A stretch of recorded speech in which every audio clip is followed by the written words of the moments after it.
I'm John Carpenter, and you're watching Vampires, a Storm King production.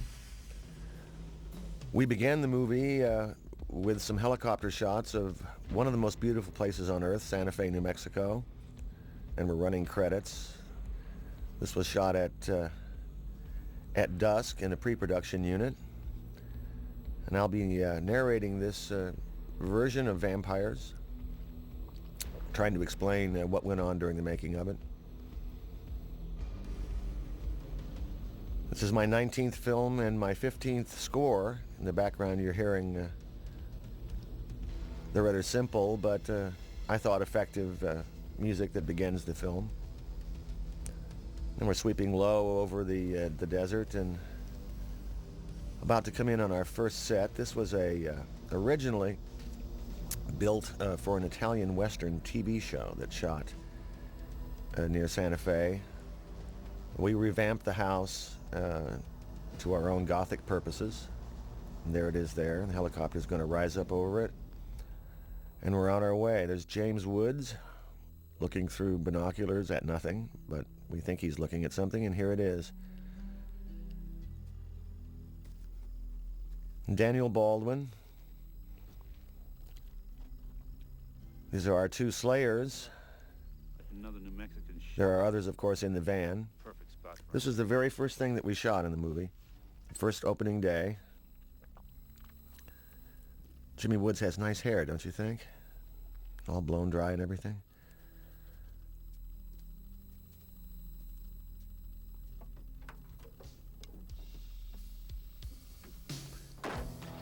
And now we begin the Roadhouse Blues music. Playing on this particular cut are some legendary rock and roll musicians: Steve Cropper, Duck Dunn, Skunk Baxter. I'm actually in there, but I'm not very legendary.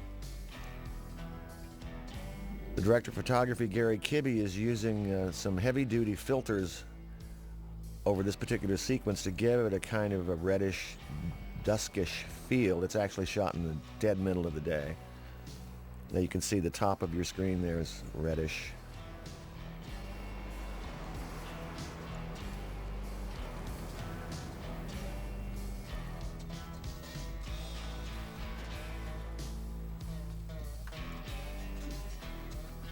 And now we're about to introduce the Slayers, who are in that van, supposedly. In reality, of course, it'd be pretty hot in there, wouldn't it?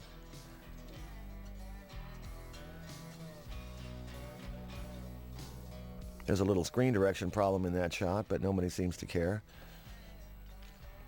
Daniel's looking the wrong way. Well, here we go, and here are our Slayers piling out, led by Padre Gregory Sierra. There's Mark Boone Jr., Henry Kenji, Kerry Tagawa, and others. Tom Walsh was the production designer on this, and I thought he did an extraordinary job on the farmhouse.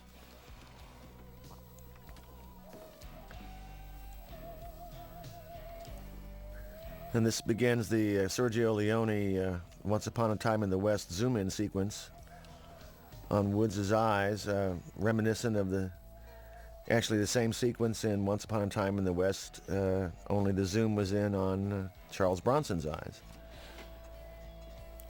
The weapons that they're bringing out were designed to be part conquistador and part crusader, with a little modern armament mixed in.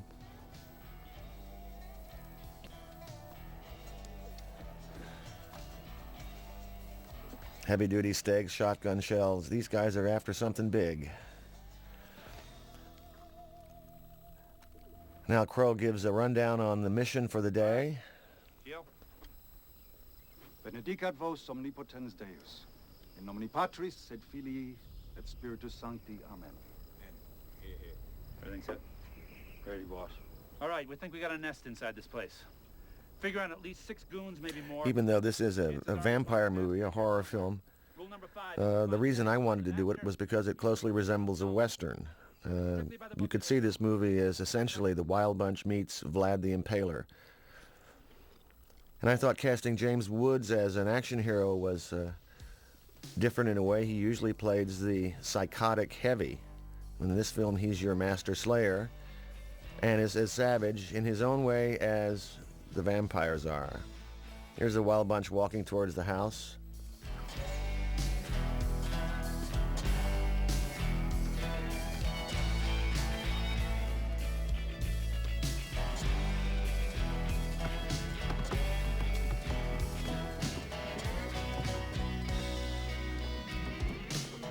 Technically speaking, I used more cuts in this movie than I have in most of the others.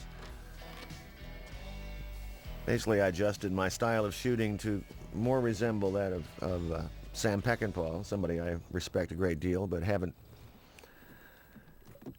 really thought of as an inspiration. Here's this phony gadget that doesn't really work, but we'd make you think it works, or maybe we don't make you think it works. Kind of a nice, neat hole there, huh?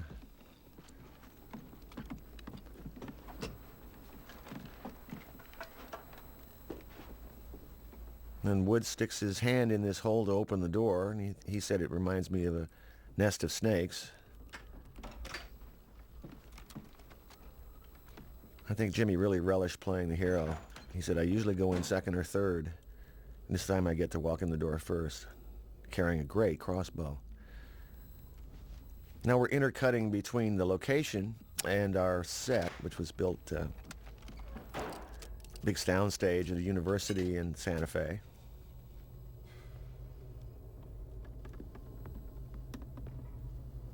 And that's location. That's the set, and we're moving. All this is on set. A lot of smoke, high angle. Thomas Waltz really designed beautiful sets for me. They were realistic, but movie gothic at the same time.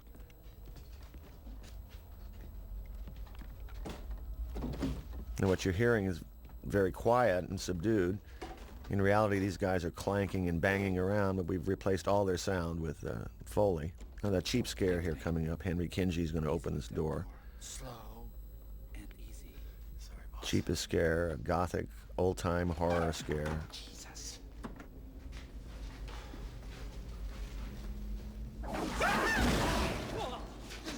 Really cheap, isn't it? What was that? Throw the dummy out of the closet. Woods told the entire crew that that's what I look like, that dummy on the floor. Wake you up up Desiccated husk. Relax, dead body. Bled out and cold. Been here a while. Dead body bled out and cold. Suck it up.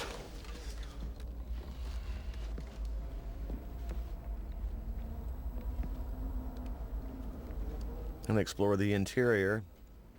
Obviously looking for something, and we discover soon it's going to be vampires. In this movie, the vampires are more like a wild animal and rather savage. Most of the slayers have to wear armor, so they won't get bitten. Of course, Woods doesn't have to because he's so tough. Ooh, what's in that closet? There's a little misdirection. Build up everything towards the closet and then attack from another direction. Another cheesy horror trick.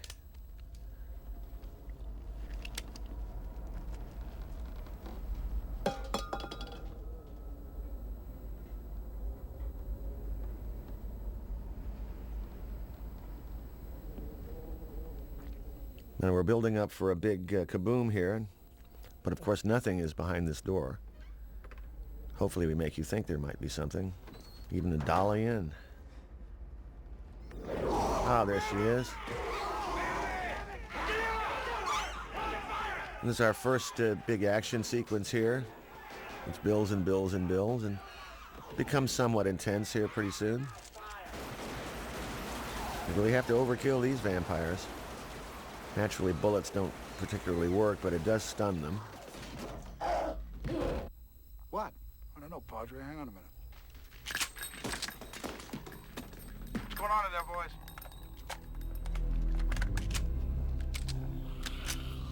Hey, Dale, don't leave me fucking hanging. What's going on in there? Yeah, we got a live one. Female goon.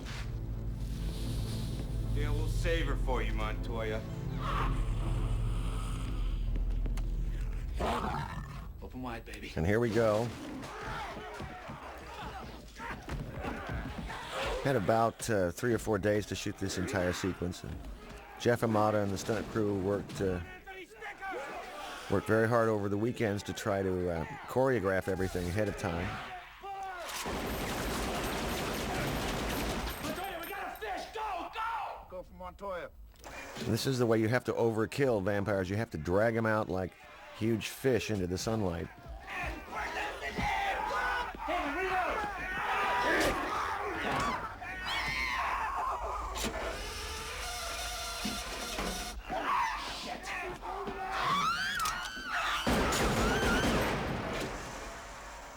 And now we set our first stunt performer on fire, something I never liked doing on a set. And out she comes. Ouch.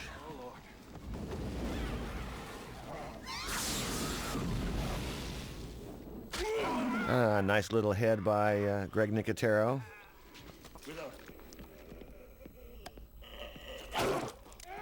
Hard to kill these guys. Right here.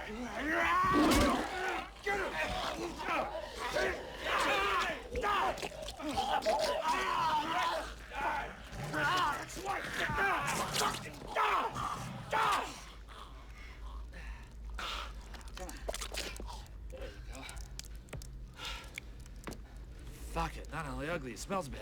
Ugh, jeez. Give me the radio. Everybody okay? Yeah, boss. Montoya, we got another one. He's dead. Send her the cable. Hook him up. Yeah, give me a minute, all right? May her soul and the souls of all the faithful... So now we begin to see how these vampire slayers work. And theirs is, of course, a dirty and grim job. First of the ad-libbing for the actors begins here. Nothing like a little head, eh, Padre? Had a deal with the actors. If they gave me one take, like the screenplay, I'd give them a couple of takes to improvise. Okay, boys. Time to mop it up. Dale, I tell you, Bambi upstairs. Catlin, Anthony Davis, basement. And we begin a little montage of cleaning out the nest. More burns, more stakings, and more music. Enjoy the barbecue, baby.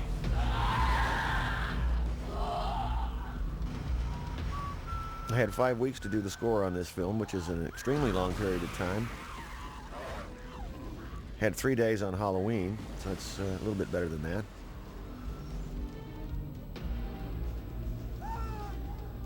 A beautiful location.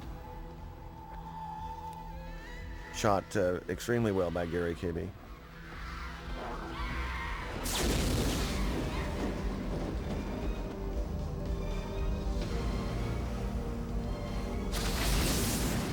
I think we finally finished them off, at least to this nest.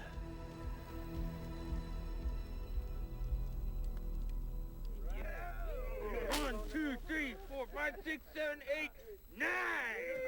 Goons, man. It's not a bad day's work. You the man, Boone. That's Mark Boone Jr., who was just speaking, who is actually a pretty good rock and roll musician in his own right. Where was the master? You want us to check the house one more time? He's not there. You don't suppose there's another nest somewhere, do you? Sure as hell better not be. This movie is based upon a novel by John Steakley, which deals essentially with the Slayers and their goal to eradicate vampires. And he went much more into depth about them being the mercenaries than we did. They actually lived in Monterey in the novel. Monterey, California, had a mansion there, loved to party. Simple as that looked, it took about 15 takes to get it. Now we're on the Indian reservation in the Sun God Motel, and a nice little butt shot there. The girls in this particular sequence, for the most part, were local strippers. And we cast them to appear to be from New Mexico, as opposed to a big city. There are a couple of stunt gals in there. Thank you for all your help. Yeah, Father, I've spent the last 2 weeks running whores and buying out liquor stores for this bunch. When the hell are they gonna leave? We're clearing out tomorrow. I can't say that I'm sorry to hear it. This again was a set built on the sound stages. And we had the exterior built on location. Y'all work together? That's right. What you do? We kill vampires. Well, I briefed Rome. They're wiring a payment to the monarch. Had to shoot this entire sequence twice because occasionally in the background you will see a little nudity. And now we introduce Cheryl Lee, really terrific actress. Somebody I enjoyed working with. She plays Katrina. A master won't usually leave a nest filled with goons. Yeah, but what says he's still in New Mexico? You know, he could be anywhere by now. Why would he run? It's not like he knew we were coming. No, really. What do you guys do? Now the soundtrack you're hearing a song called Teaser by blues band Stone, a really terrific band. I'm down. Kick the shit out of him. Right. How you feel, baby? Nobody believes in vampires. See, the thing is, we know vampires are stalking the earth. We also know there's a God, too. We just don't understand him. Nice party. And then Cheryl and Jimmy have a scene together. So you look like you got something other than me on your mind.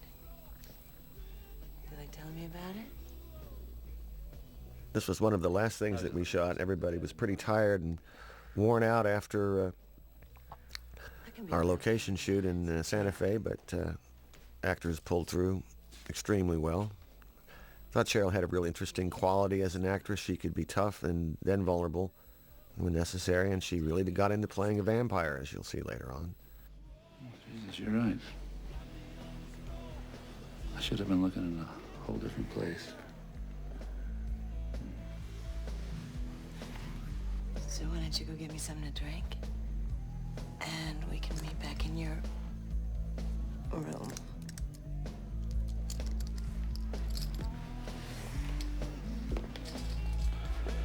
That's the first good idea I heard today. It's a little stress reduction scene here. The crew enjoyed shooting a great deal, of course.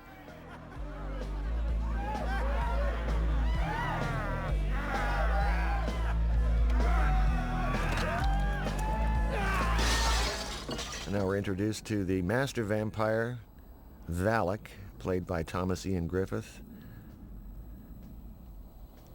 A pretty cool looking jacket he's got there. Thomas is an imposing figure, but when I cast him, had a very, very short haircut. So we had to put in extensions. And now he looks like the vampire that he is. Dale, give me a couple of beers, will you? But you ready? You are magnificent. Get up. Have I ever told you that? You better slow down, Bud. No, I'm not drunk. Oh, really? No. What are you, on acid? Now we're about to see the sequence between Cheryl Lee and Thomas Griffith, where she is bitten by a vampire. Oh, there he is on the ceiling.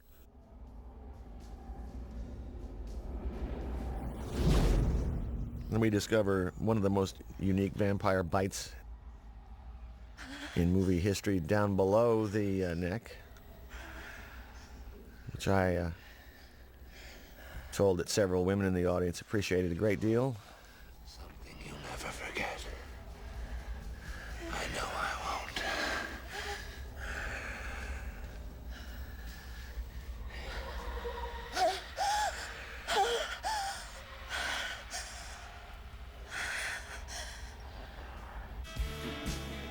I think we're out of here. And we're about to come up on the Motel Massacre. The sequence took a long time to shoot, for obvious reasons, just because it's so complex, but once the action gets going, I chose to shoot a great deal of it in slow motion, just slightly, 34 frames a second, I believe, 36 frames a second, just to slow everything down slightly. And here we go, he opens the door and we're off and running. We're going to see a body rip open here, courtesy of Greg Nicotero. Oopsie. What you don't see, of course, is all the technicians on either side pulling that baby apart. And we're off and running. Dissolves in slow motion for a massacre. I thought it was a interesting way to approach this. Valak, of course, appears to be absolutely unkillable. Oops.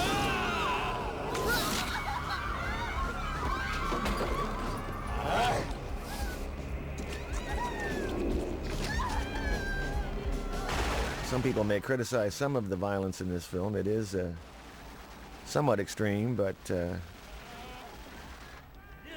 my idea was to make a vampire movie that was a little bit more savage than it was gothic.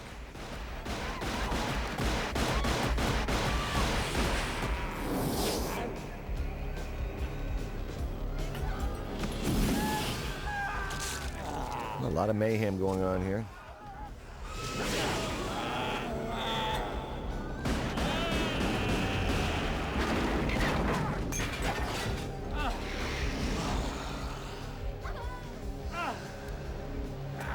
Jack Crow.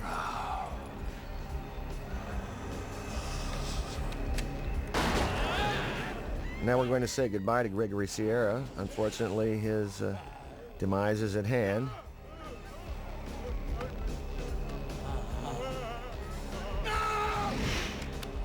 Whoops.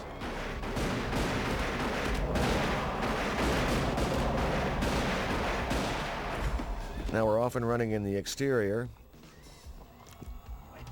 They're going to grab Cheryl Lee with him, and thus the movie begins. All the relationships have been cemented by this point. And we're into a sequence now that was hotly disputed during shooting. This is the truck on the road sequence.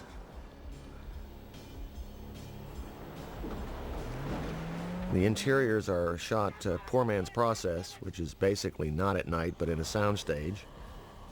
And there we're roaring down a highly lit desert, which I was trying to avoid but could find no other way to shoot it. This was a pre-production unit that shot this. Here comes Valak on a flying in, literally, on a wire.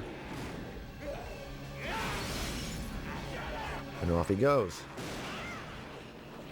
And this particular shot here was the very last shot in the movie.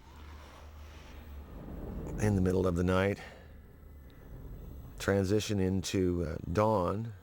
Simply a dissolve. And we're about to come up on a stunt that was extremely difficult for us to pull off. Only because the truck would not go down the embankment.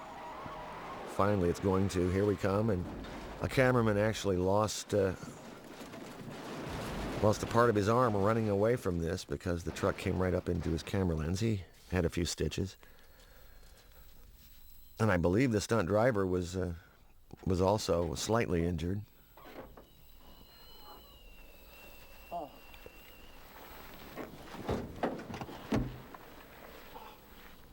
And oddly enough, that's exactly the way the truck landed after the stunt, right side up.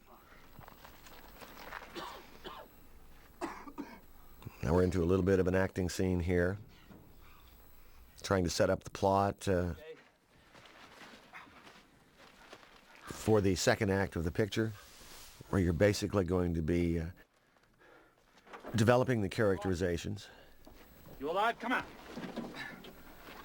Come on. What are you doing? She's going with us. Oh, fuck. You just bit her, man. She hasn't turned yet. Come on. Well, she's on her way. It's under 48 hours. The telepathic link with the master won't hold. So what? After that, he's gonna start receiving his thoughts, seeing what he sees. Exactly.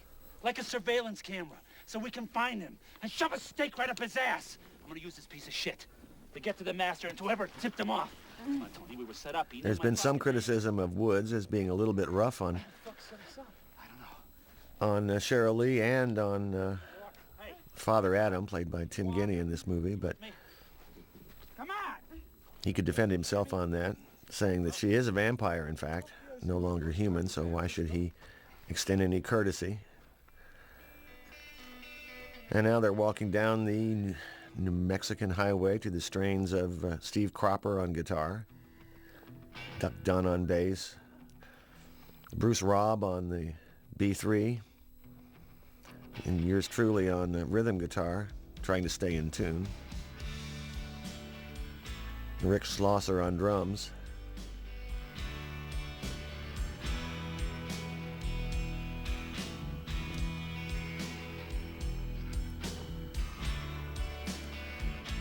And the next sequence is shot at a little gas station just about midway between Santa Fe, New Mexico and Albuquerque. Perfect little spot. An out-of-the-way highway. And driving up now in his beautiful old 70s Cadillac is Frank Darabont. Frank is a director and writer and a close friend of mine. Begged me for a part in a movie. He can't act worth shit, but I gave him the part anyway. After this scene was over, he said, "Did I just ruin your entire film?" And naturally, I told him he did. And I thought Frank did a pretty good job. It's hard to come in and do one of these things. He tried to cast me in a TV movie he was doing as a truck driver. And I told him, no way, either I'm going to play a part where I have just killed or I'm going to kill someone, or have just slept with or are going to sleep with a beautiful woman. No other part will I consider. Here's Frank. Hey, cowboy. Can I help you? Yeah, I'm gonna borrow your car. Shh. Just say help yourself. Want me to say what? Hey, shut the fuck up, or I'll blow your fucking teeth out of the back of your head, asshole. Back off! Brilliant performance by Frank there. Much obliged, partner.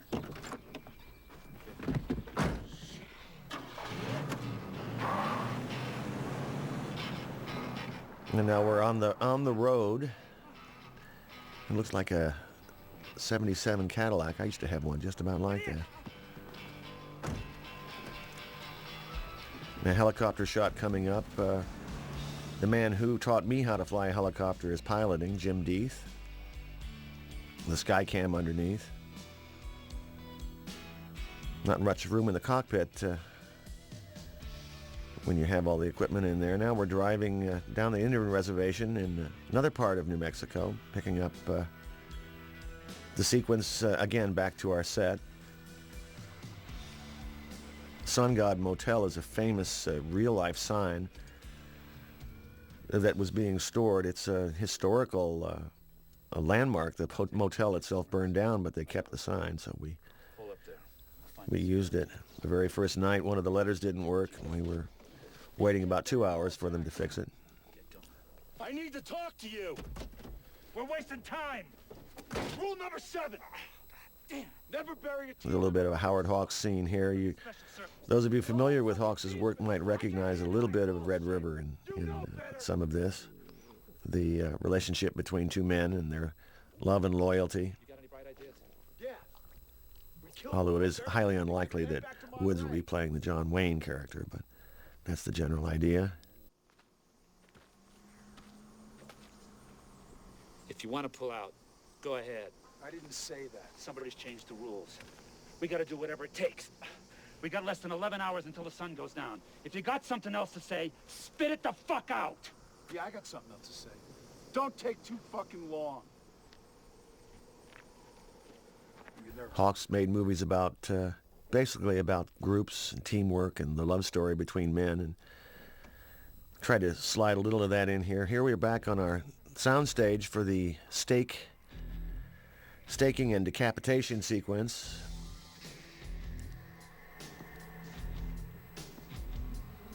This particular musical piece Bucket Baker is playing the drums, I'm playing the guitars and bass, and my godson Daniel Davies is playing the lead. He's the son of Dave Davies of the Kinks and has a natural rock and roll lead guitar ability just like his dad.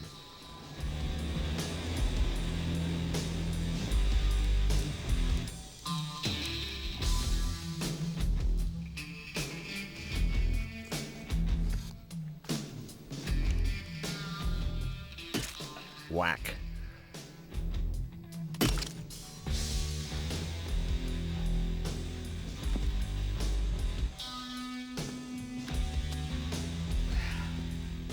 And really, the decapitations in this are off screen. It's all sound effects and cheesy rubber heads coming up. There we go. There's one right there. Kind of a horrible idea, but got to kill those vampires. Second unit shot, directed by Sandy King, my producer and wife.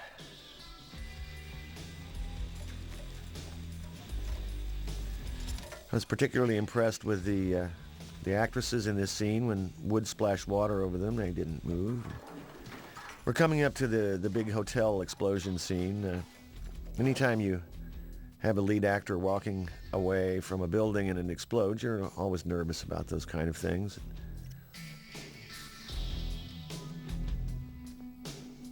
I knew Woods would never forgive me if I hurt him during this. We didn't. And we're coming up to the shot, the reverse of this, the long lens shot. There we go.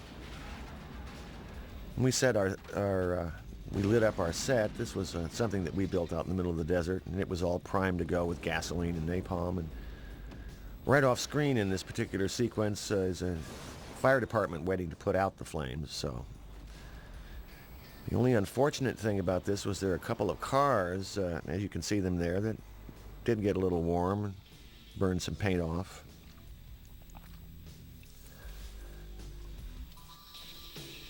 And down the road here we bury the heads. Our biggest problem in this sequence was keeping the smoke going in the background. You notice it doesn't match. In this shot before it was there was more smoke. Now there's less. Now there's less.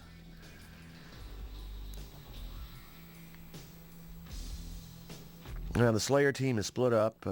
Jimmy's on his way. We supposedly into Santa Fe, I believe, and Daniel's going to the Plaza Hotel, a real Plaza Hotel, and Black Cat walking back there accidentally, not planned by us at all, but I'll take complete and total credit for it. I need a room. For how long? It's a beautiful old hotel. It's $375 a week, plus $25 for your cable TV. What's the fucking total, guy? That's say $400. Is that your girlfriend? No, it's my fucking mother. Give me the key.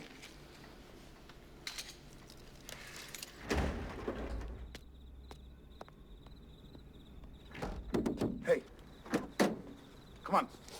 Take my arm. I've isolated Daniel and Cheryl Lee. They're going to be holed up in this hotel, and she's going to undergo vampire transformation, which of course takes a while. Need immediate pickup. That's a real live mural across the street there, and we would drive by this way on to work every morning. Sources close to the investigation report that all the bodies. And now we're into our set, which was again built in the same area that the rest of the sets were built. Thomas Walsh did a beautiful job of this set. I really love it. As did Gary Kibbe with the lighting. Another second unit shot, stealing the front of the church.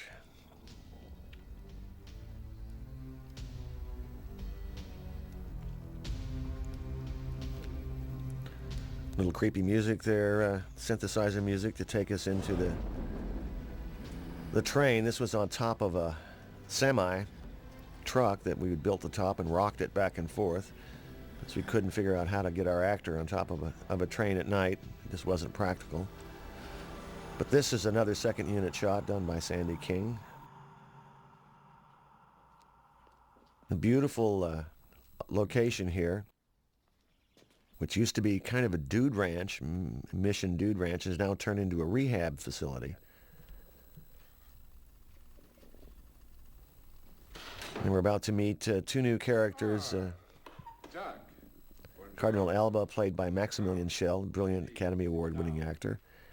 And Father Adam, played by Tim Guinea. Who's this? Oh, this is Father Adam, Quito.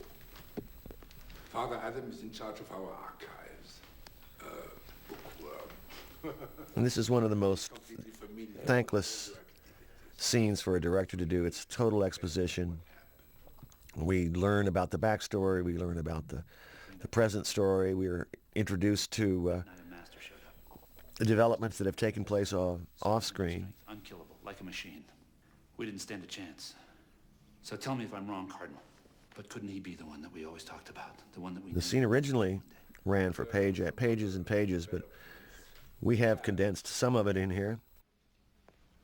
Tom. Our Tom Callahan. He's dead. And the whole European team is wiped out. When? 3 days ago. Callahan's team was clearing a large nest near Cologne, Germany. Local authorities reported it as a terrorist act. There's my producer's assistant playing one of the dead bodies. Getting this portrait of Valak was very difficult. Originally, it didn't look anything like Thomas Ian Griffith, so we had to redo it. Now we hear about the backstory of Valak and begin to lay some clues about what he's up to. There's a big secret that no one is telling Woods about at this point. We don't know. I've authenticated the portrait. It was painted in 1340. The subject's name was Valak, Jan Valak, born in Prague, 1311. He was a priest who turned against the church and led the Bohemian peasants in an uprising, actually capturing several small towns. And whenever you're in a supernatural picture, you're going to be rubbing up against something like what Tim is saying here. There's a lot of mystical gobbledygook about an inverse exorcism or something. I've never quite understood it, but it does motivate the entire film, so we need it. Valak is not like the other masters we have hunted before. He's the first and most powerful. Of our slayers, you are the only one who faced Valak and survived. Going back out. I love those sunglasses on Woods. Makes him look pretty tough and cool. The Vatican Council requests that you rebuild your team. There isn't time. You are to return to Monterrey, recruit new team members, and try again when you are at full strength. Father Adam will accompany you and take the place of poor Father Giovanni. I don't think so. Jack, this is non-negotiable. Valak is the original. The source of the disease. The first vampire created by the Catholic Church. By accident. Shut the fuck up. This was your fight, Cardinal. Now it is mine. Jack? Our biggest problem with this sequence was the door that he's opened there would never really completely open nor close. So we had some technicians off screen to make sure that it Do you did. have any idea how this Valak knows my name? You're hearing a little synth deal in the background on a brand new Korg workstation. I recommend them highly as synthesizers, even though they didn't give me one. I had to pay for it. Aha! And now we're into the nude scene in our set. These are always difficult to do. We move the crew out, but Cheryl was very comfortable doing it. The idea being, of course, that she's in the most vulnerable possible position and really doesn't remember anything that's happened, so...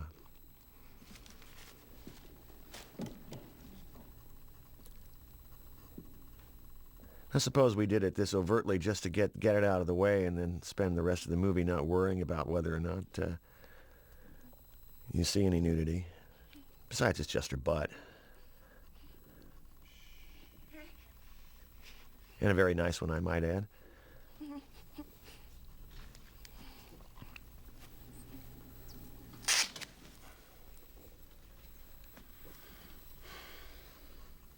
What's your name?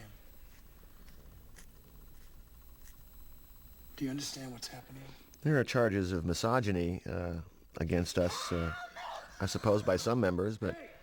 Don't fuck with me, honey. I'll snap your neck like a twig.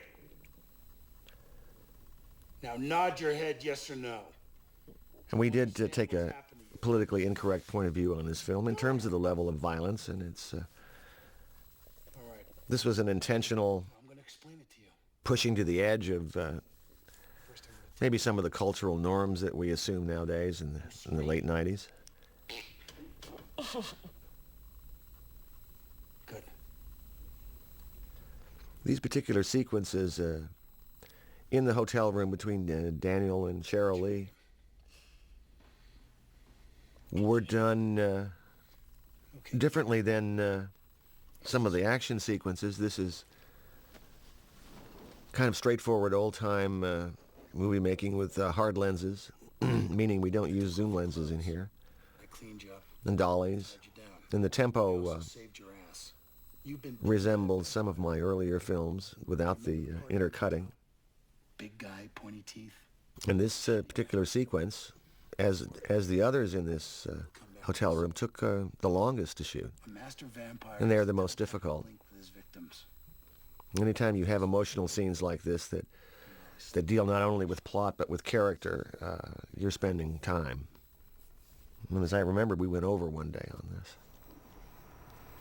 Another beautiful helicopter shot, and now we're coming into a sequence where James Woods improvises from the script. The script called for a description of vampires, and Jimmy gave me his one take, and then I let him go, and by take 3 or 4 of his improvisation, he's kind of come out with what you're listening to in 1 second. I've always dreamed of this. I mean, ever since I first heard about you, I heard about the Slayer. This truck is being towed up and down a highway, and the entire crew is sitting on the tow truck in front watching with headphones. And we pull over and stop at a scenic spot so that Jimmy can inflict some punishment upon Father Adam, and in fact did get carried away in a couple shots, but Tim seemed to enjoy it. Tim Guinea's a very athletic mountain climber, actor. He's terrific in this role, and loved the physical parts that he could play. You want to kill me? You go ahead and kill me! I don't know what you're talking about! And there's our scenic view. I think Woods' character, Jack Crow, is an equal opportunity abuser. He abuses priests, women, other men, vampires, everybody. He doesn't pick or choose, so I feel as long as he's fair to everyone, there's nothing wrong with it. Now we're coming into the improvisation that I was talking about, beginning You have to tell me what's going on, Mr. Crow. with the next line. Have you ever seen a vampire? No. Well, first of all, they're not romantic, all right? It's not like they're a bunch of fucking fags hopping around in rented formal wear and seducing everybody in sight with cheesy Eurotrash accents, all right? Forget whatever you've seen in the movies. They don't turn into bats. Crosses don't work. Garlic? Want to try garlic? You stand there with garlic around your neck. One of these buggers will bend you fucking over and take a walk up your strata chocolata while he's sucking the blood out of your neck, all right? I'm not sure that the entire audience would understand what strata chocolata means, and I don't intend to explain it now, but this came out of Woods' imagination, and I was delighted with it. And now we're back to the script. In the United States, as far back as the 1800s.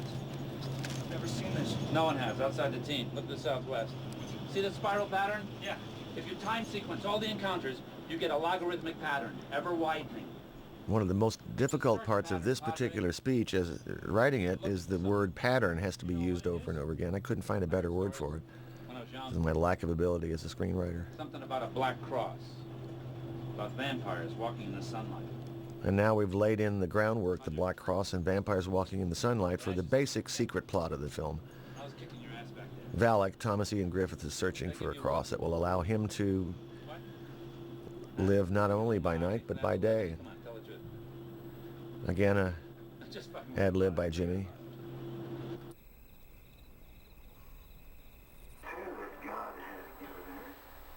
And then we're going to begin the first of the visions Cheryl Lee's character sees through the eyes of Valak. This is some sort of telepathic link between them.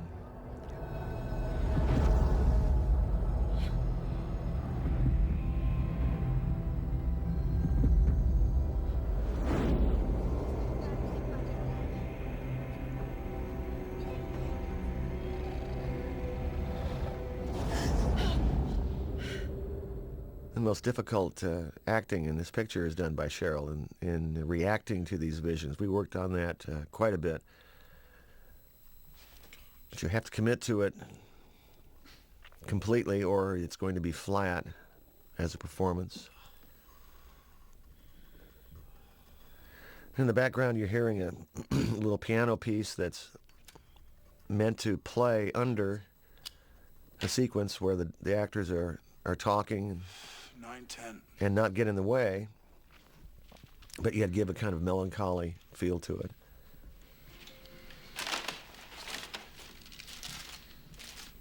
You want one? You gotta eat something. I can't. Wouldn't mind a cigarette, though.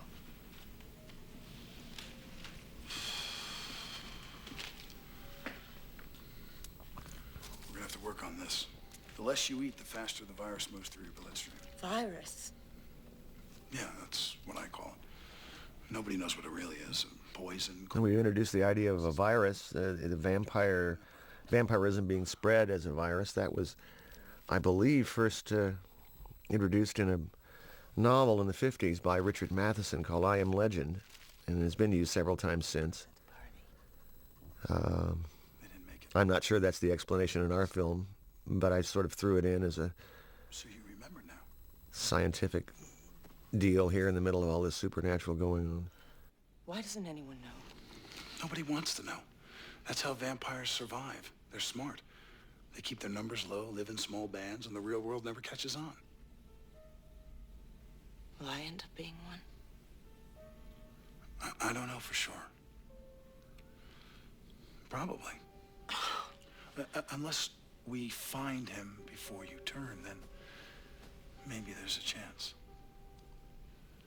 Look, here's what we do know. You're connected to the master vampire now.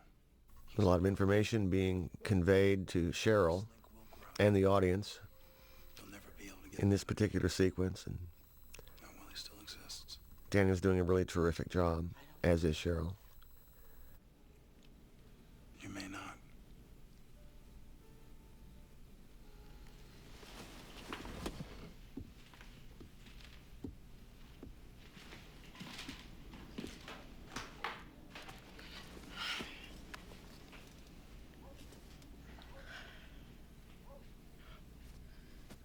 Can I get dressed now?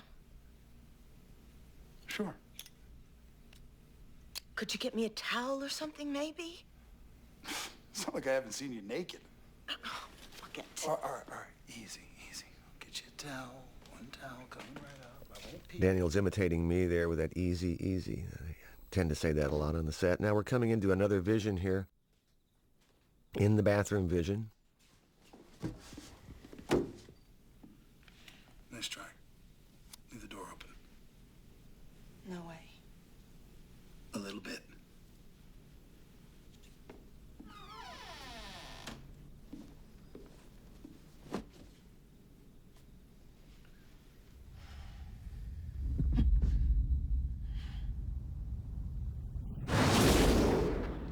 And we're going to see the death of the cleaning lady. This is all shot with a Panaglide, rushing across the street.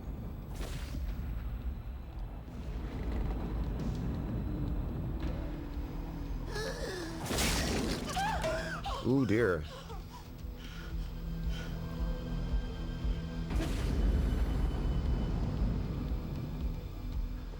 Originally, we shot this as one continuous shot that went all the way up to the priest here, but we intercut to kind of pick up the tempo.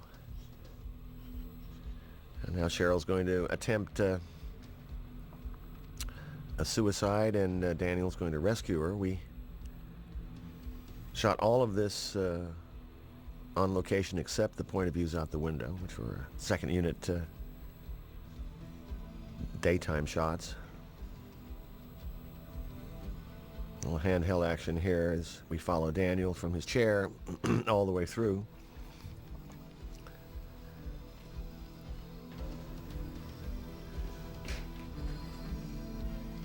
Daytime on location, back to the set. God, do it! Damn it, let me go! Let me go! And we injured one of the stuntmen coming through this window. Unfortunately, I haven't really had any injuries in my bang. There he goes. And he was hurt afterwards. Luckily, I didn't have too many injuries in my career. That was one of them.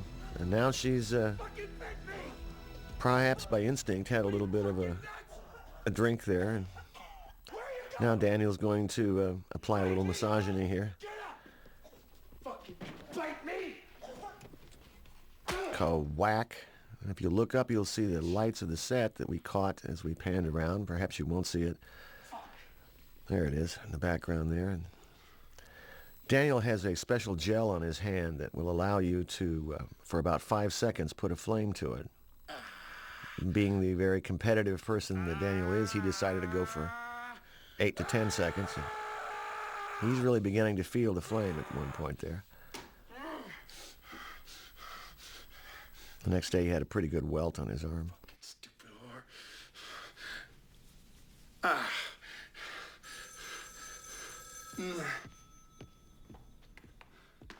This entire sequence is set bound. We're about to go exterior here to Jimmy and Tim.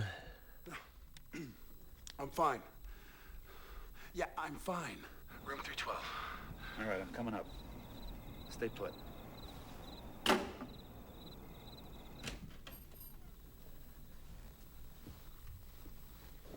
I'm Father Adam Guiteau. You're on Tony Montoya, I believe. You look different than your picture. And now this, the new team is basically assembled. They're the bookworm, the two slayers, and the bitten girl. Montoya, what's this bruise on her jaw? And Daniel's character is hiding the fact that he's been bitten from I had to pull her off the edge of the fire escape. Jimmy. Then I fell through the window. And in a second, you're going to see another improvisation from Woods, the whacking of the priest with a telephone.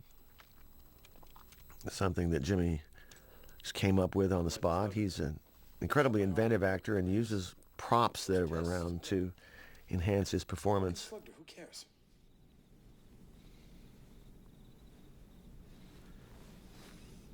It's our new padre. We've been ordered back to Monterey. Rebuild a team, start over. We're going back to Monterey? No. Callahan's whole team is gone. Slaughtered. So it's just us now. That's right. Who is she? Some hooker. Bitten by Valak. These vampires are psychically linked to each other. As soon as she hooks into Valak, we go looking for him. I think that's the third time we've heard this information, but Yeah, fuck you, the old rule is 3 times, and the audience Bro, if you're not going to follow orders, I'm going to have to call Cardinal Albert. gets it. Now here's the phone whacking. Excuse me. Language. A little chat about language. Shall we? See if the syntax works for you. You don't make a phone call. You don't blow your nose. You don't wipe your ass. Unless I tell you. Okay?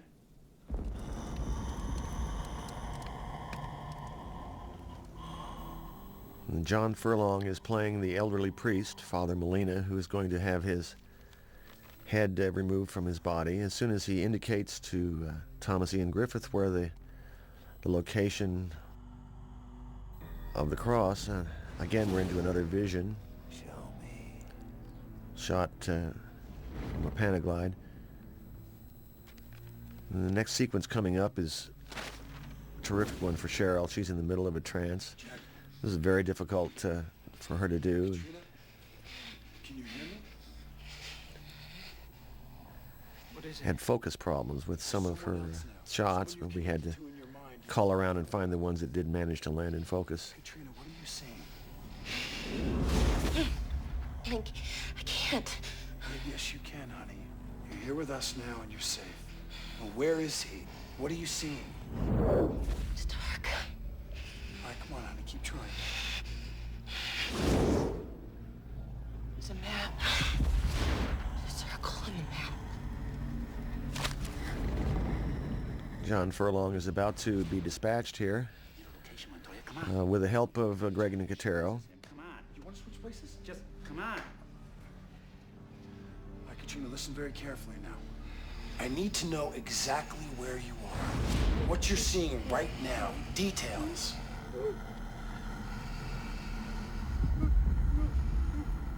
Zip. He killed the priest! All right. It was definitely an out-of-focus shot there, but we kept it brief. Very difficult to keep focus and act at the same time. It's a sign on a highway. That's San Miguel. San Miguel? San Miguel? Come on. Hey, come on. Keep trying. You have to. I can't. God damn it. Jack, link's broken.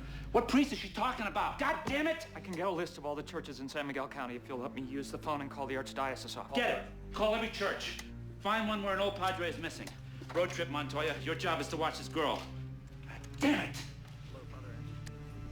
Hey, what's wrong with you? I'm just tired. Daniel, of course, is hiding the secret here that he is definitely on his way to becoming a vampire. Is there something you want to tell me? Nothing you want to listen to, man.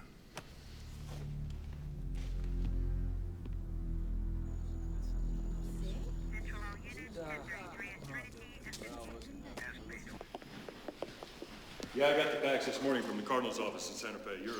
We're on location here in basically a condemned church. This particular church is not used anymore because it's going to fall apart, but naturally they let us come in there. Oh God, who art always merciful, forgiving. What about the old priest? Any of this blood his? His name is Father Molina. Not to betray them to the enemy. Sorry. That they deliver them. Listen, you get something on this case, you're going to share it with me, right? That's right. I'd better not find out different. You won't. Okay. So far, it looks like all this blood's from Mrs. Fisher. We're not going to know that for sure until we get a sample through pathology. Is anything stolen? Just Father Molina. We found him.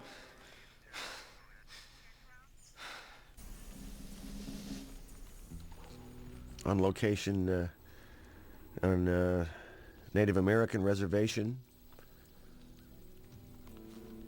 Real live wash, phony rubber head and body. Get this. Why come all the way to North Podunk and attack some old small-town priest? It's Jeff Baxter you're hearing on the soundtrack playing Valak didn't feed on either. Father Molina pedal was the steel well-known and early Catholic history in the United slide States. guitar. What's the point? I don't know what the point. I don't know why Valak killed him. What's the symbol? Cardinal told you the church doesn't know. Yeah, I don't think you and the Cardinal are lying sacks of shit. Come on, Padre, help me. The hour's getting late. It's a medieval astronomical sign. For the sun. Two matching zoom shots. I usually don't use those. I abhor them, but in this movie seemed appropriate. Or another helicopter shot. Real wolf. And up come the masters. This is a terrifying scene to do because we had to bury the actors live in the middle of the daytime under the earth. It tests your ability and your patience and your claustrophobia as a human being. I personally would not want to be buried alive in the desert, but the actors were willing to do it.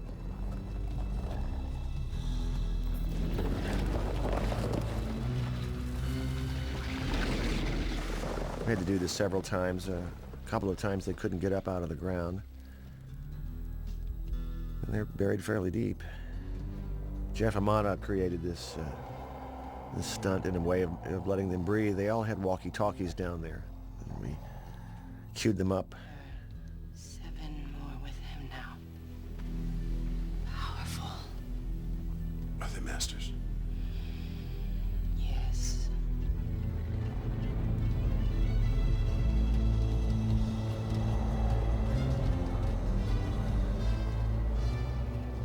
And the magic of Gary Kibbe is giving the illusion of the dusk walk. All of this is shot in the daytime, bright daylight.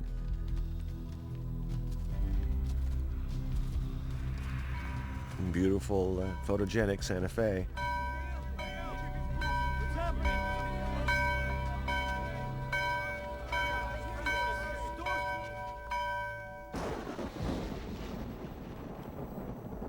Another second unit shot by Sandy King.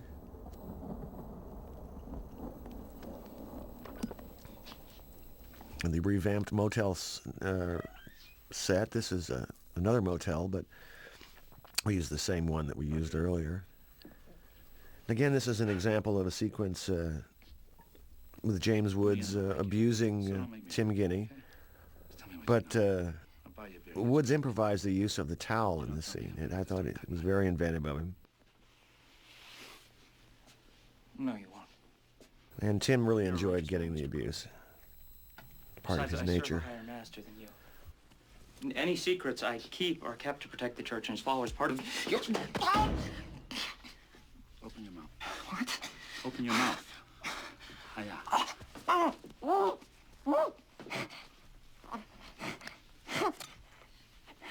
Give me a hand.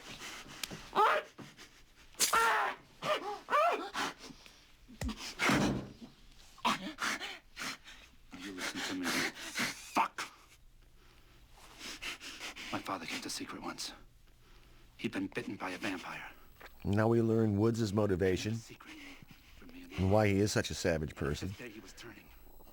Both of his parents were turned into vampires. I killed my own father, Padre.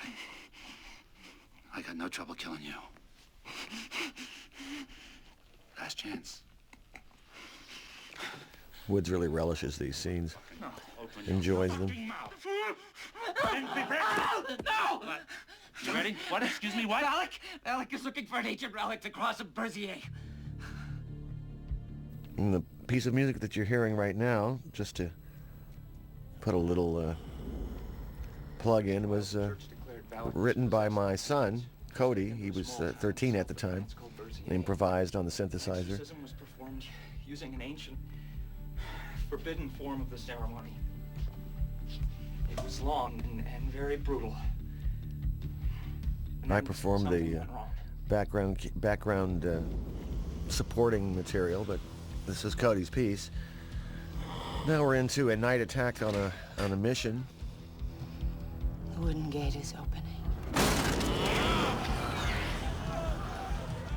Shot with a Panaglide and The accounts are various handheld cameras, verse exorcism. staged by Jeff Amata, The body is destroyed. stuntman I've worked with since Big Trouble in Little China.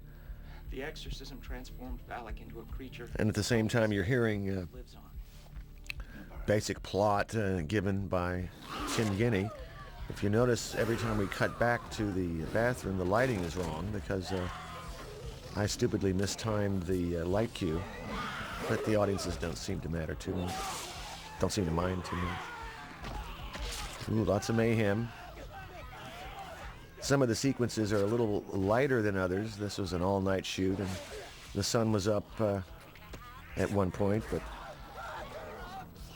hopefully we cut it fast enough.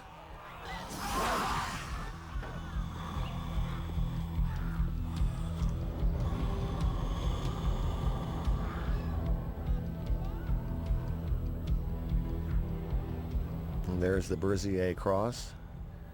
I'm told it's not pronounced Berzier, but what do the French know anyway? If you look carefully, you'll see a little blue sunlight above there. Ah, it was only for a second. That's not bad. Being too hard on myself. Here we go with The stories you heard about the Black Cross are true. It was used in Valak. exposition on the Black Cross. It's known as the Berzier Cross. The cross was then shipped to the New World. It was moved over the years from one Spanish mission to another. Its exact location was kept secret even from the Vatican. For hundreds of years it was lost. And recently, Cardinal Alba discovered the name of the only living priest who knew the location of the cross. I have to give credit to Ed Borshulka Jr. He's been my editor for several years, and he managed to fix all the mistakes that I make as a director and One of them in this particular sequence was one of the hardest to cut together. But he managed to make it into a coherent whole. You're a good man, Padre. Welcome to the team.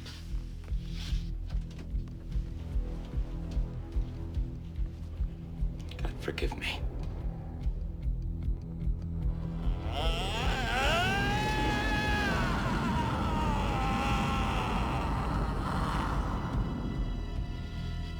He found it. Let's hit it.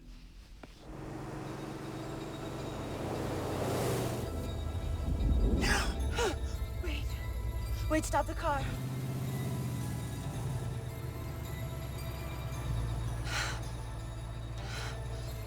That way.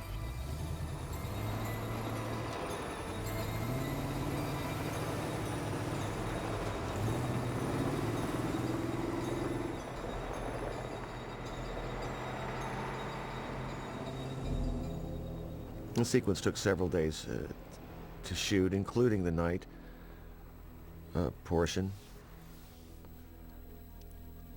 Again, it was condensed by Ed Werschelke to play as quickly and as powerfully as we could make it. The blood in the fountain indicates the slaughter. It's extremely hot when we're shooting this, and the poor extras and stunt people have to lay there in the sun dead and not move and not breathe.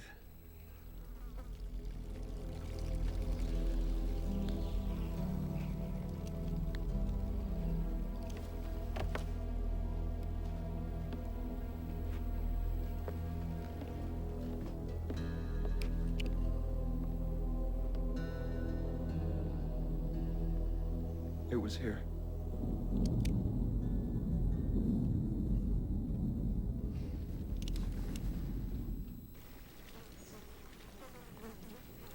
In the following sequence, here the stakes are going to be upped, and Daniel Baldwin basically sides with the girl, and his feelings for her become a little bit more out in the open.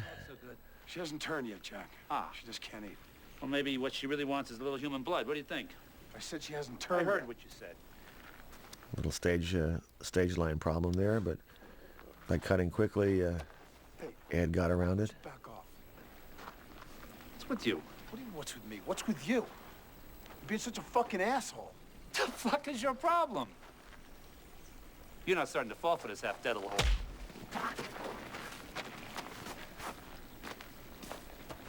Nice shot. Once again, Tim Guinea bites the dust here. What are you doing? Looks like we're about to have one fuck of a good fight. No! Do you know why Valak wants the Berzier Cross? Think about it for a minute. And finally, here at the end of Act 2, Tim Guinea gives us the exposition we need to carry us all the way through to the final sequence in the film. I think the balance shifts. For 600 years, Valak has wanted to find a way to live in the daylight. Now with the Berzier Cross, he will. A master vampire, able to walk in the sun, unstoppable, unless we stop him. I guess we'll have to finish this some other time. And now our team, is tenuous as their relations are, have to go forward to slay the vampires.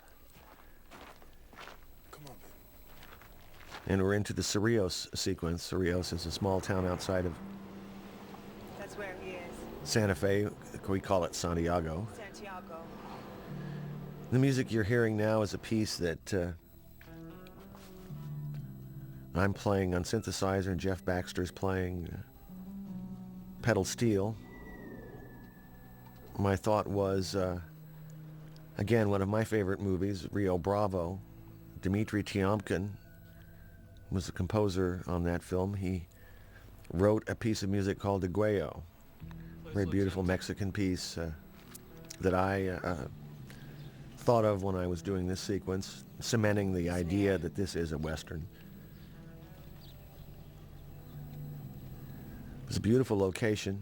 Mary's Bar there we're pulling up in front of. We built the jail across the street in an empty lot. I first scouted the location. It looked pristine until I walked into the bar and saw posters of the Young Guns up on the wall and realized this place had been shot 100 times.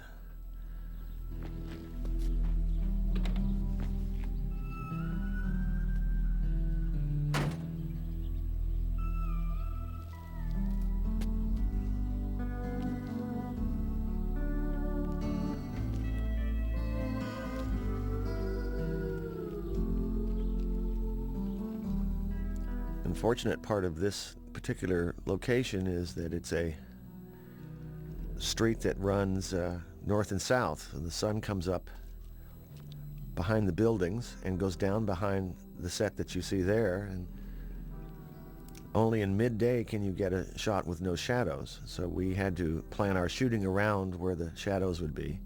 And we're inside the bar with the Young Guns poster taken down. Nice green door.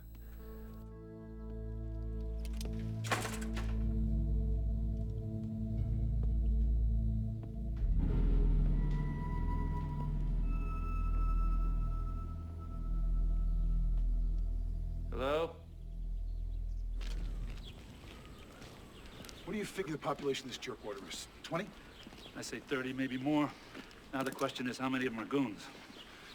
Worst case scenario, half. 15 dead, 15 goons. If you took the whole town, Valak would have had to have been here, what, several days? This entire exterior sequence was shot over a period of about Slowly, one goon at a time. 2 weeks, Now he's got the cross. including the night sequences. Drinking motherfuckers the world has ever known. What do we got? 3 slayers. 2 slayers. Matching the light Time to became kill some vampires. extremely difficult in New Mexico, at least when we were there. In Santa Fe, it would rain every afternoon at some point. We'd have to stop and wait it out, or run inside and shoot a scene. The weather was unpredictable, the sky was unpredictable, but it turned out well. This is one of those shots done in total shadow with a lot of lighting in the background. We begin the slow zoom sequence again. Everywhere. Katrina, baby, listen. If you look at the buildings in the background, there's a lot of light pumped into them, as is a lot of light on the front here, as we're in dead shadow. The dark.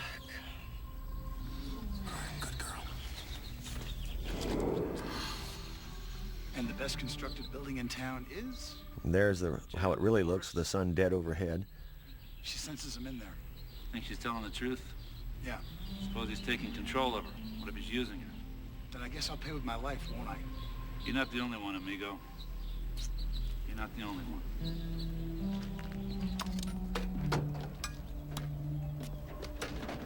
one. As we gear up to go inside,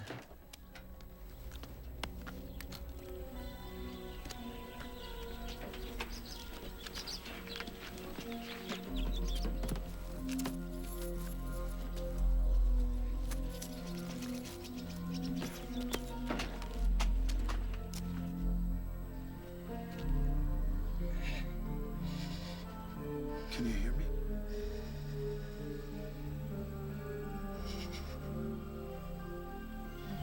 I'm sorry. It's gonna be all right. I'll take care of you.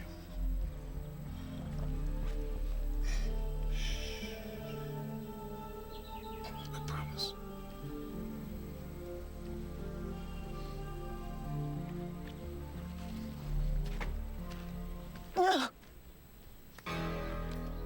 and here they go.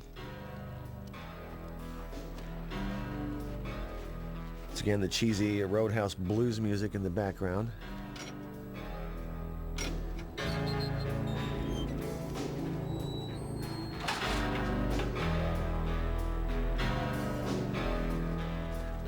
This particular part of the set was built on location. Beyond that door is a bit of a hallway, but we're going to be moving into our soundstage here pretty quickly.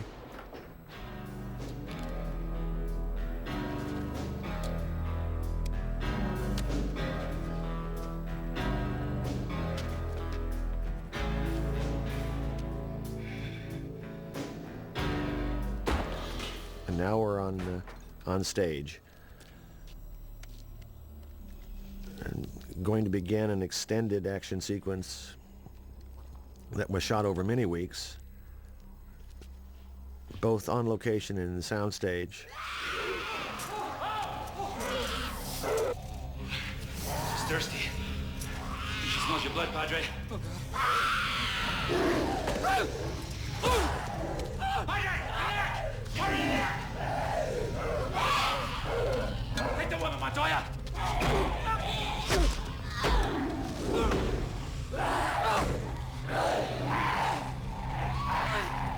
Cocksucker, come on!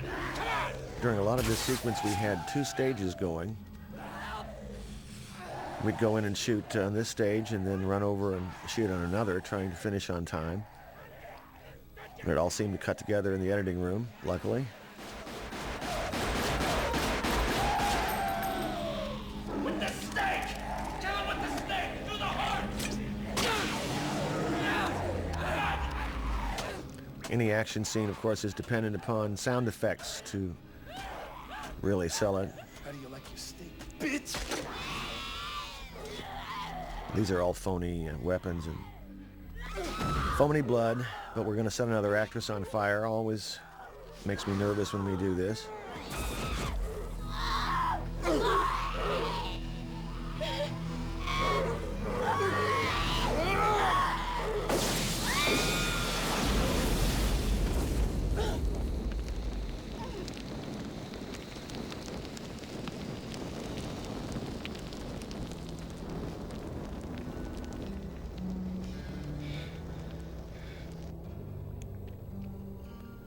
And the elevator sequence was one of the most difficult to pull off, generally because we didn't want to use a real elevator, so we constructed a set where the background moved for the top of the elevator. Attach the cable right to the Jeep. Do it fast. Just yank him right out to the sun. Someone's gonna have to drive the Jeep. And that particular part was shot by Jeff Amata and Sandy King while I was shooting something else on another stage. Yes. Okay, when they get inside the elevator, one of us goes up through the hole.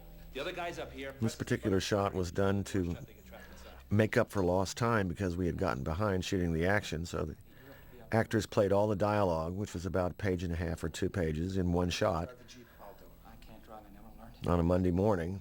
I promised I'd let them go early on Friday if they did it in one take, and they did extremely well.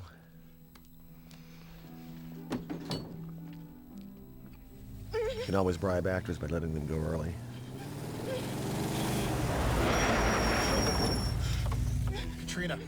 Katrina, listen to me. You've got to try to hold on, okay? You seen Valak? Anything? There. All the material on the TV monitors and everything that takes place in the elevator and on the lower floors was basically this same set that you're seeing here, redressed. I used to play soccer. And we came in on a Saturday and shot it without any sound equipment, just simply silent, and we put everything in later. Shoot when the door opens. You can count on that. Padre. I know.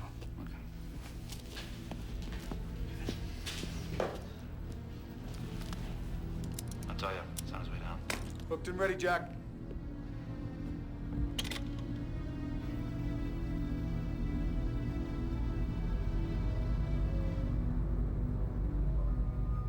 And the elevator doors were, of course, a big problem because you have stagehands who are opening and closing those things, this being a set. Here's the Saturday shoot without sound and a minimal crew.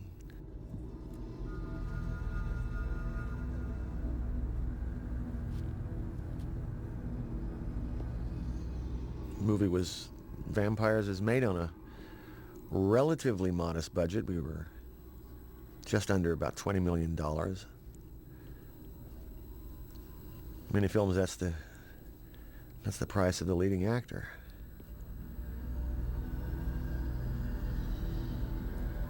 What are you doing?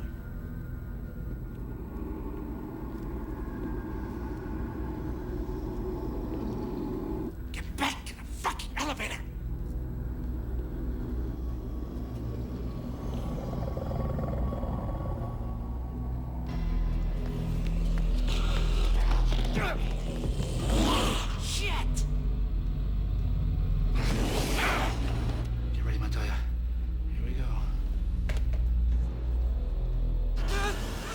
This is the famous top of the elevator set where you've got your walls in the background sliding down. They're simply made out of canvas, and every once in a while you can see a little seam going by. Well, we cut it as quickly and made it as dark as we could, so that hopefully it worked. I have donated this set since to USC, my former alma mater, so the students can use it if they want to have a cheesy top of an elevator set.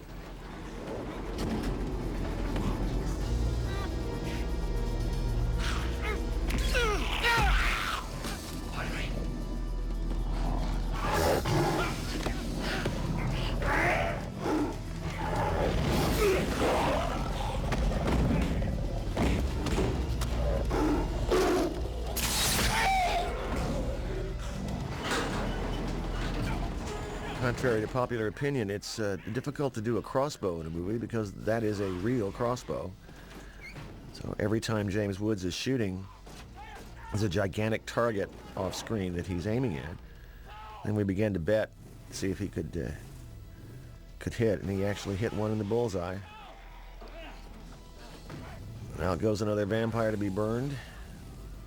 Stuntman is set upon fire.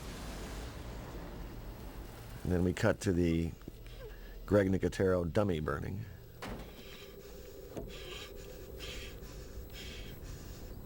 Padre, you okay? Yeah, you didn't bite your scratch you. Okay, come on. No, keep the doors! No! Shit, sorry. Monitors. I'm handheld here to try to save a little time. Sorry about the doors. No harm, no foul, Padre. You did good in there. I have to do it again, don't I? Shit, we're running out of time. And this is Anita Hart hanging on the bottom of the elevator, supposedly. Although it isn't really a bottom of an elevator, it's a phony platform that moves up and down. Jack, you should look at this. What? I'm not quite sure why these doors explode, but it looked so good, we had to do it.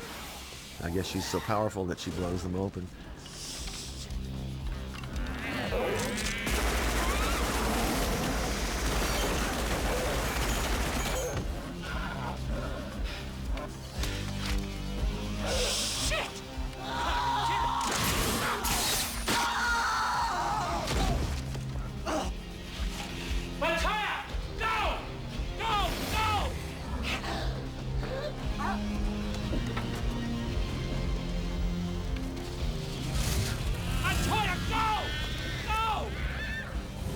Famous James Woods riding along on Anita sequence, rather than drag the two actors, I had walls of the set constructed on a dolly and simply moved the walls in the background while the actors are still. I'll indicate where that happens. I didn't know that you could do that. Get away!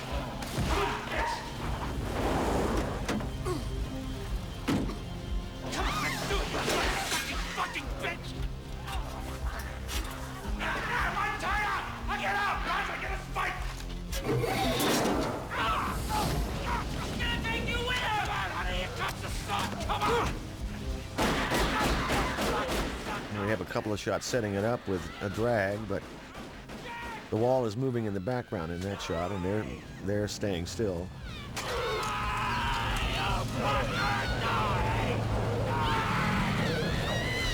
Occasionally you can see a seam go by.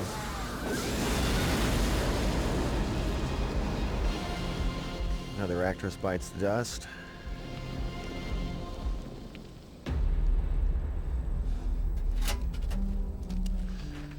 And now with a dissolve, Look at the sun! trying to tie together the lateness of the hour, We're finished.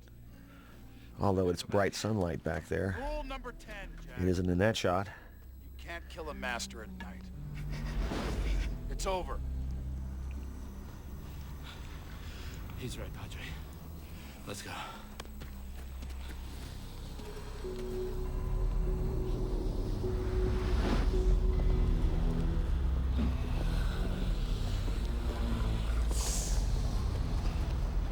If you look at the sky in some of these shots, you'll see that it is broad daylight out there, but we had to A lot of filter work and try to avoid the direct sunlight. Some of these shots are at night.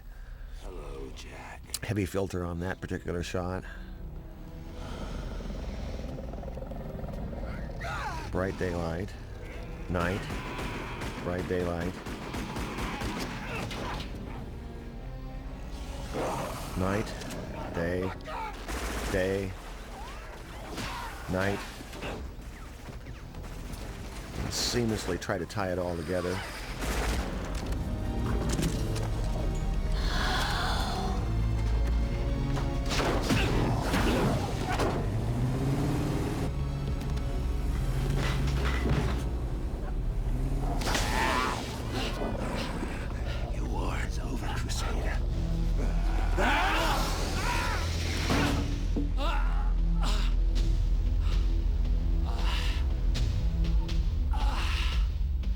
This was James Woods' last shot in the movie.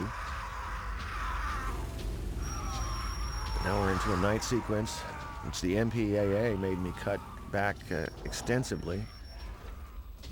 Of all the violence in the film, they felt this particular bite right there was a little bit too extreme as it went on a little bit long.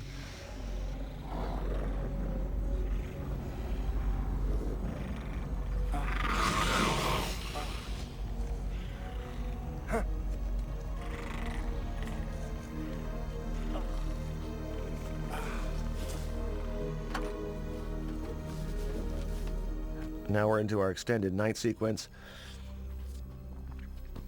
shot at various times throughout the production. If you listen carefully, you'll hear a little purr here from Cheryl Lee, who was delighted to be able to play a vampire at this point and leave her victimhood behind. And that's her right on location.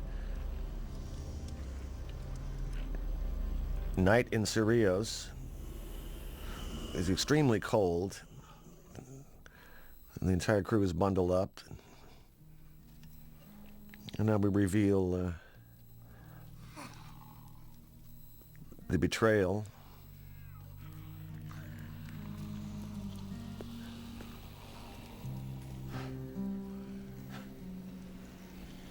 Hello, Jack.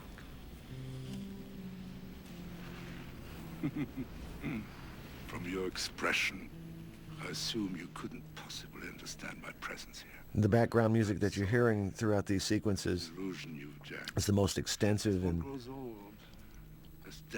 that I did. I'm trying to stay out of the way as a composer so you can listen to the music, but at the same time set the tone for the scene. Is there a God? Is there a heaven? I can no longer answer this for certain. I've witnessed no miracles, had no visions. Disconsolate feel and sadness at the same time, maintaining a theme that you can follow, but not particularly overdone, hopefully. With the devil, if you wish. Maximilian Schell and I talked about this particular sequence and the reason for his wanting to live forever, and we both decided we'd give it a try if it was presented to us. And I can live with that. After I've given Valek what he wants, he will fulfill our bargain. And I will be transformed into one of his new children. It's beautiful, isn't it? Eternal life. Immortality can change your heart. Valek, why don't you prove you can kick my ass? Come on, untie me. Oh, come on. Fucking pole-smoking fashion victim. Come on over here. Jack. Come on, 5 minutes and you can bite my ass a little. Would you like that? See me all tied up, huh? Another improvisation from Woods. Come on, untie me, you prick. Perhaps this will help.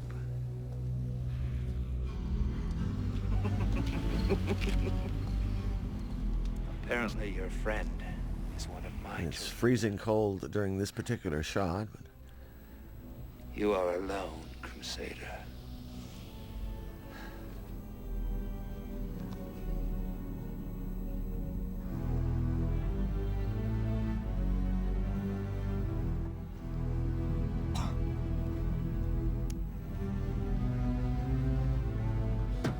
this particular shot was done in a soundstage poor man's process, meaning that there's black in the background as opposed to rear projection or front screen.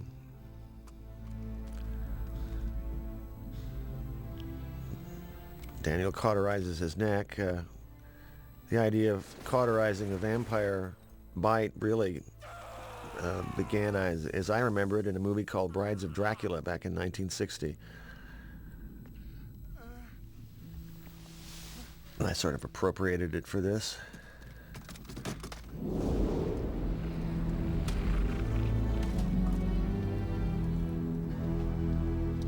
The fuck do you want from me, Valak?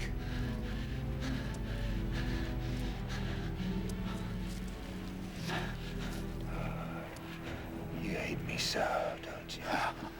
But you made me, Crusader. Thomas finally gets to have a few lines and dish it out a little bit. Because it is superior to you. For 600 years, I fed on your kind at will.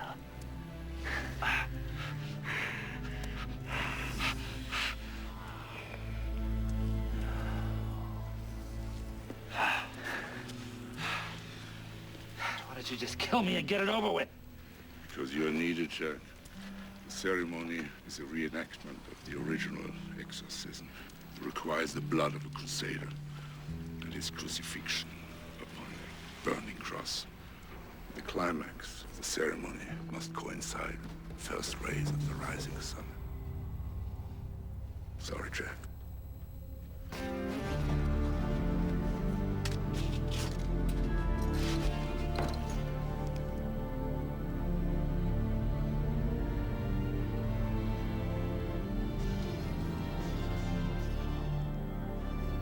We're winding up for the final sequence before the denouement. Bits and pieces of this were shot both on location and in the studio.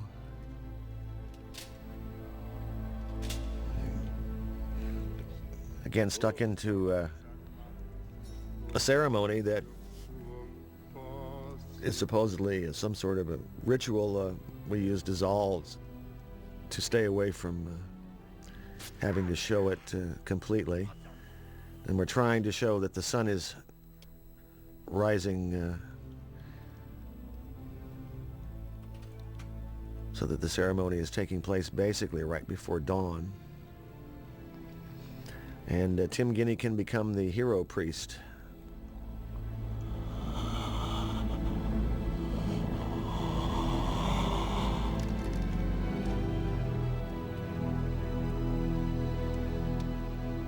As you can see, it's light behind him, and it's night here. He was shot in a completely different location.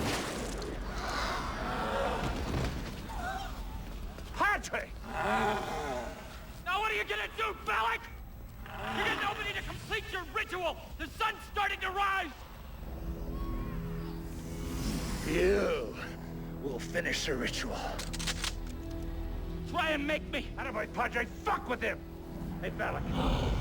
You're shit out of luck, pal. Give it up.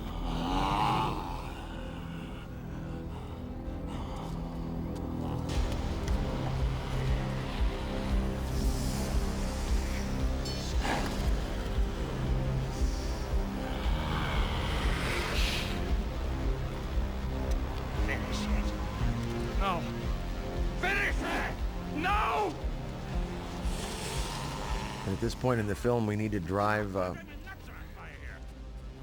to the final confrontation between Jimmy Woods and Thomas Ian Griffith.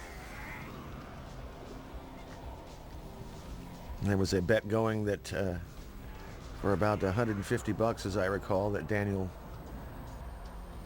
could shoot the crossbow right above Woods' head. Of course, it wasn't Woods, it was a dummy, the Woods dummy, as we call it.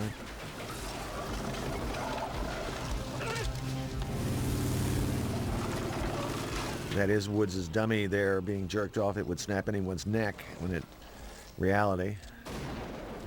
Padre, go kill some vampires. And this particular sequence was written a little bit more elaborately than we allowed in the movie. The movie was getting long and we needed to compress a little time, so with dissolves and running and indicating that the sun is rising.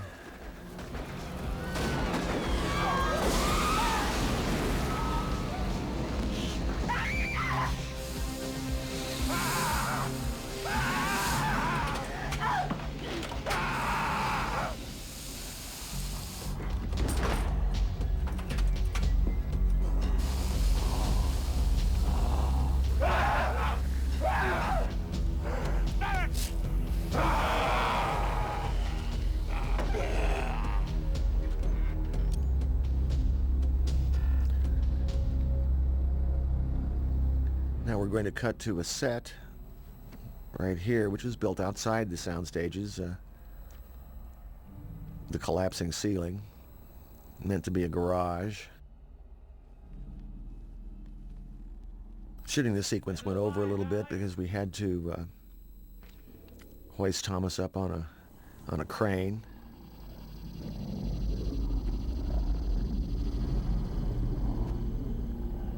You still with us, Crow? I don't burn so good these days, bloodsucker. Give me the cross. This cross? Let me just ask you one thing. After 600 years, how's that dick working? Pretty good? Huh? Come on.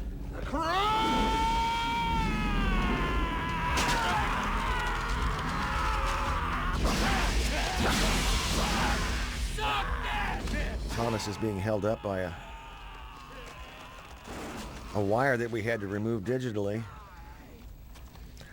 Occasionally you'll see the rubber cross moving here, but we try to cut around it fast enough.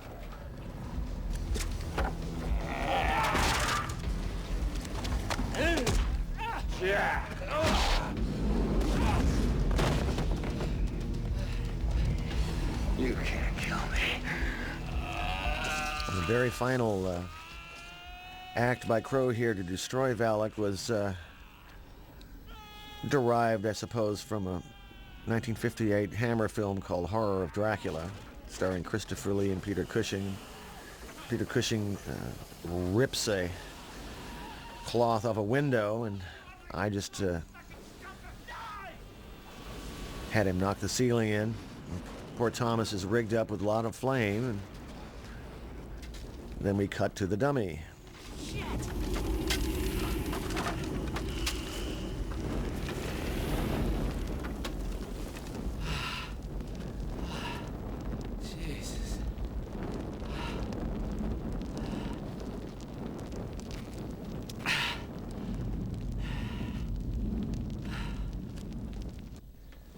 And we're coming up on the final sequence of Vampires, which is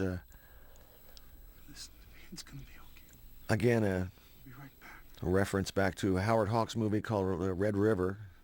John Wayne and Montgomery Clift having a confrontation in the end, and the resolution.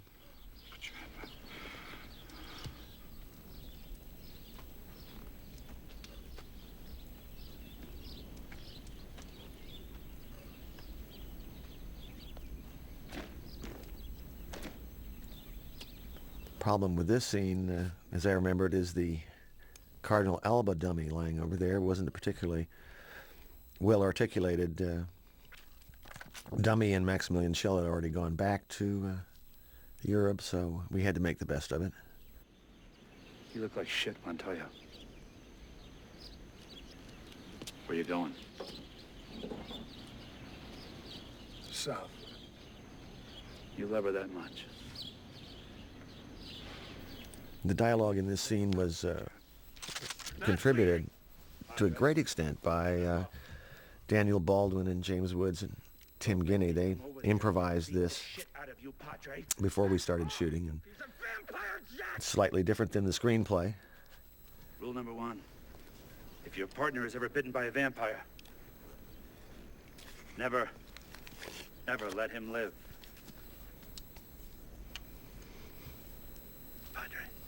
And one of the disturbing things, I think, to some of the younger audiences is the fact that Jimmy Woods lets Daniel Baldwin go.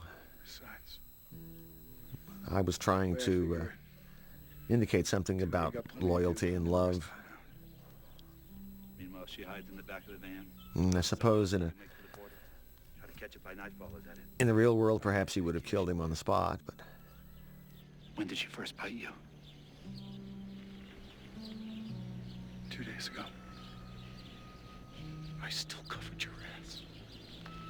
Yes, you did.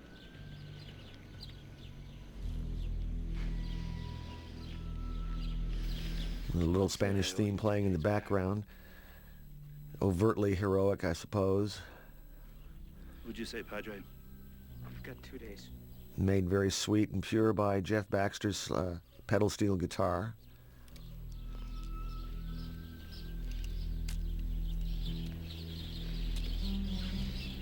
Wherever you go, I will find you. I will hunt you down.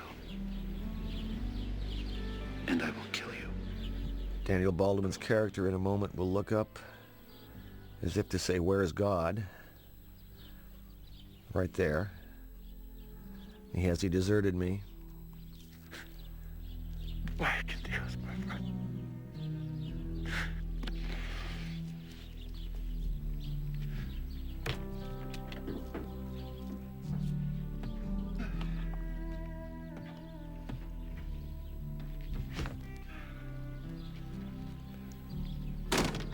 The door to the truck never really closed, so we had to close it off screen. And the truck would never start up, so we had to start it up off screen.